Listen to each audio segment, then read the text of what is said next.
Prefácio de São Francisco de Sales. Peço-te, caro leitor, que leias este prefácio tanto para a tua como para a minha satisfação.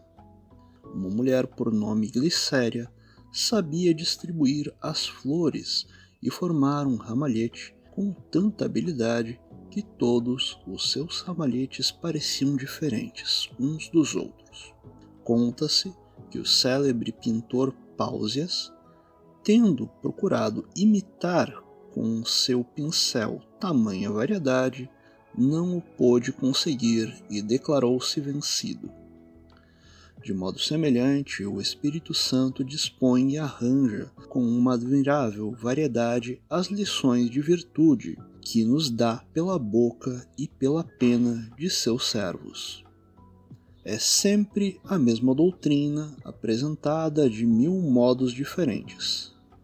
Na presente obra, outro fim não temos em mira senão repetir o que já tantas vezes se tem dito e escrito sobre esta matéria. São as mesmas flores, benévolo leitor, que te venho ofertar aqui. A única diferença que há é que o ramalhete está disposto diversamente. A maior parte dos autores que trataram sobre a devoção dirigiram-se exclusivamente a pessoas retiradas do mundo, ou ao menos se esforçaram por lhes ensinar o caminho deste retiro. O meu intento, porém, é ser útil àqueles que se veem obrigados a viver no meio do mundo e que não podem levar uma vida diversa da dos outros.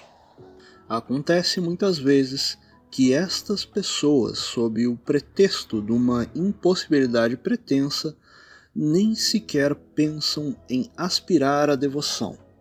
Imaginam que, assim como animal algum ousa tocar aquela erva chamada Palma Christi, do mesmo modo pessoa alguma que vive no meio de negócios temporais pode fomentar pretensões à palma da piedade cristã. Mas mostrar-lhe-eis que muitos se enganam e que a graça é, em suas operações, ainda muito mais fecunda que a natureza. As madrepérolas são banhadas pelas águas do mar e, contudo, não são penetradas delas. Perto das ilhas de Celidônia existem fontes de água doce no meio do mar. Os piranetas voam por entre as chamas sem se queimar.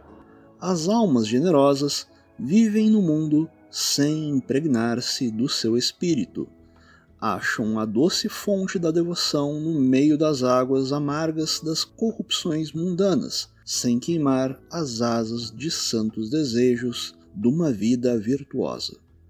Não ignoro, claro, as dificuldades do grande trabalho que empreendo e bem desejara que outros mais doutos e santos o tomassem a si.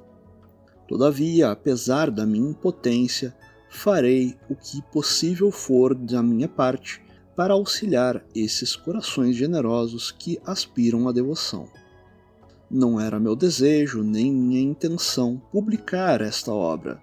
Uma alma de esmerada virtude, tendo recebido de Deus há tempo a graça de aspirar à vida devota, pediu-me lhe ajudasse a conseguir este desígnio.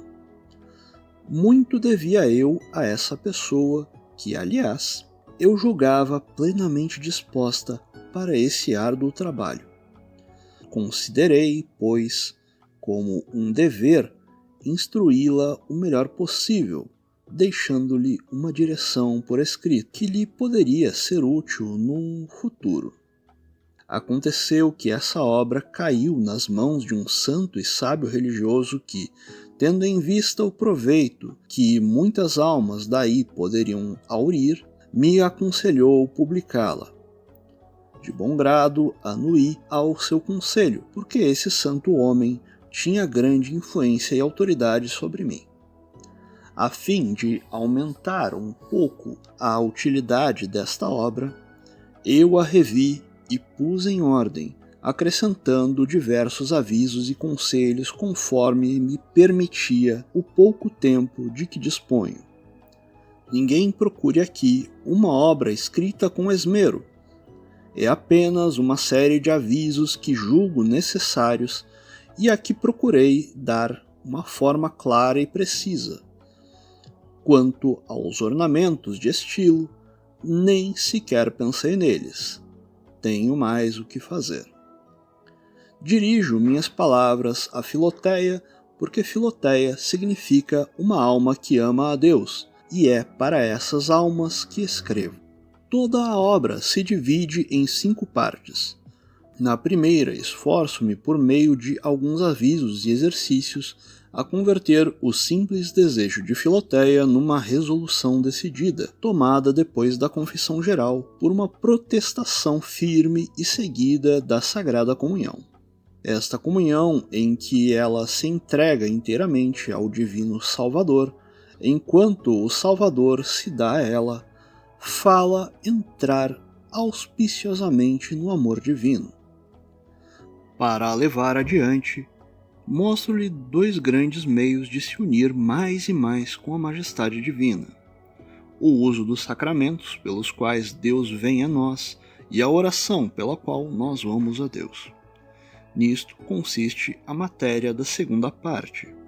A terceira contém a prática de diversas virtudes que muito contribuem para o adiantamento espiritual. Limito-me, porém, a certos avisos particulares que não se podem achar de si mesmos ou raramente se encontram nos autores. Na quarta parte, faço ver a Filoteia os embustes do inimigo e lhe mostro como livrar-se deles e vencê-los. Por fim, na quinta parte, eu levo a alma à solidão para que aí se refrigere um pouco, tome alento e recupere as forças de modo que possa caminhar em seguida com mais ardor nas veredas da vida devota. Nosso século é extremamente bizarro e já estou vendo dizerem-me que uma obra semelhante devia ser escrita por um religioso, ou ao menos por alguém que professe a vida devota e não por um bispo encarregado de uma diocese tão difícil como a minha, a qual requer para si toda a atenção do prelado. Mas, caríssimo leitor, posso responder com São Dionísio que são exatamente os bispos que, antes de todos, estão incumbidos de encaminhar as almas para a perfeição. Eles ocupam o primeiro lugar entre os homens, como os serafins entre os anjos, e o seu tempo não pode ser empregado de uma forma melhor. Os antigos bispos e padres da Igreja, que não se ocuparam menos de suas funções do que nós, encarregaram-se, entretanto, da direção de certas almas que recorriam aos seus avisos e à sua prudência. É o que se vê por suas cartas e faziam-no a exemplo dos apóstolos que, por mais sobrecarregados que estivessem com a evangelização do mundo, acharam tempo para escrever as suas epístolas, cheias de um amor e afeto extraordinários para com as diversas almas, suas filhas espirituais. Quem não sabe que Timóteo, Tito, Filemão, Onésimo, Santa Tecla, Ápia eram filhos espirituais muito caros ao grande São Paulo, como São Marcos e Santa Petronilha o eram a São Pedro. E ponho neste número a Santa Petronilha porque, como sabidamente provam Barônio e Galônio, não foi filha carnal, mas sim espiritual de São Pedro. E São João não escreveu uma das suas epístolas canônicas à devota Senhora Electa? É penoso, confesso abertamente, conduzir as almas em particular, mas esse trabalho não deixa de ter as suas consolações. Os ceifadores nunca estão tão satisfeitos como quando têm muito que ceifar. É um trabalho que alivia e fortifica o coração. Disse que se a fêmea do tigre acha um de seus filhotes que o caçador abandona no meio do caminho para caçar outros, imediatamente o carrega por mais pesado que seja, e ajudada pelo amor de mãe, corre ainda mais depressa do que de costume. Como, pois, um coração paterno não tomará a si uma alma que anseia por sua própria perfeição, carregando-a como uma mãe a seu filho, sinta embora o seu peso? Sem dúvida, esse coração deve ser verdadeiramente paterno, razão pela qual os apóstolos e os homens apostólicos chamavam os seus discípulos de filhos e até de filhinhos. Demais, caro leitor, é verdade que escrevo sobre a vida devota, sem que possua eu mesmo a devoção, mas não sem que tenha um grande desejo de a ter. E é este desejo que me anima. Um douto dizia: um bom modo de aprender é estudar, um melhor é escutar, mas o melhor de todos é ensinar. Acontece muitas vezes, diz Santo Agostinho, a piedosa florentina, que dando se adquire um título para receber e que, ensinando, nos obrigamos a aprender. Diz-se que os pintores se apegam não só aos quadros que pintam, mas também às coisas que querem desenhar. Mandou Alexandre, por exemplo, ao insuperável Ápeles que lhe pintasse a formosa Campaspe, sua amada. Ápeles, tendo que fixar demoradamente Campaspe para ir copiando suas feições na tela, acabou gravando-a também no coração. Apaixonou-se tanto por ela que Alexandre bondosamente lhe a deu em casamento, privando-se, por amor dele, da mulher que mais amou na terra. E nisso, diz Plínio, revelou a grandeza de seu coração, tanto quanto poderia manifestá-la numa das suas maiores vitórias. Meu caro leitor, penso que, sendo eu bispo, Nosso Senhor quer que eu desenhe nos corações não só as virtudes comuns, como também a devoção que lhe é tão cara. E eu o faço de bom grado, cumprindo o meu dever e esperando que, gravando-a no espírito dos outros, o meu também receberá alguma coisa. E a Divina Majestade, vendo que me apego vivamente à devoção, se dignará de infundi-la em meu coração. A bela e casta Rebeca, dando de beber aos camelos de Isaac, tornou-se sua esposa e recebeu dele os brincos e pulseiras de ouro. Espero, pois, eu, também da imensa bondade de meu Deus, que, conduzindo as suas caras ovelhas às águas salutares da devoção, ele escolherá minha alma para sua esposa, pondo em meus ouvidos as palavras de ouro de seu amor e em meus braços a força de praticá-las.